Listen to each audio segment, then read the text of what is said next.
نحمدہ و نصلی علی رسولہ کریم۔ اے اللہ تمام مسلمانوں کی مشکل آسان فرما۔ السلام علیکم ورحمۃ اللہ وبرکاتہ۔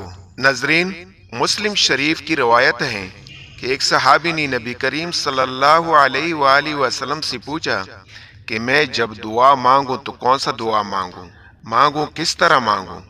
نبی کریم صلی اللہ علیہ وآلہ وسلم نے ایسے زبردست دعا بتائی کہ 4 لفظوں کی دعا ہے تو سارے مسائل حل ہو جائیں گے، چاہے بیماری کا مسئلہ ہو، رزق کا مسئلہ ہو، کاروبار کا مسئلہ ہو، کوئی بھی مسئلہ ہو، اس دعا کی برکت سے سارے مسئلے حل ہو جائیں گے۔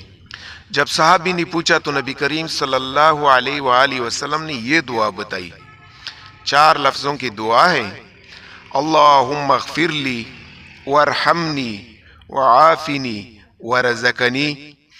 نبی کریم صلی اللہ علیہ وآلہ وسلم نے انگلوں کی اشاریوں سے سمجھایا کہ یہ 4 لفظ پڑھ لیا کرو۔ پہلا جملہ اللہم اغفر لی، اے اللہ میری مغفرت فرما، وارحمنی مجھ پر رحم فرما، وعافنی مجھے تمام بیماریوں سے مصیبتوں سے حفاظت فرما، ورزقنی مجھے رزق عطا فرما۔ پھر آپ صلی اللہ علیہ وآلہ وسلم نے فرمایا کہ یہ ایسے کلمات ہیں کہ دنیا اور آخرت آپ کے لیے جمع کر دی گئی۔ اس کلمات میں دنیا کی بھی بلائی ہے اور آخرت کی بھی بلائی ہے۔ بھائی دوستو، یہ دعا اپنی زندگی کا معمول بناؤ۔ 4 لفظ ہیں، چھوٹا سا کلمہ ہے۔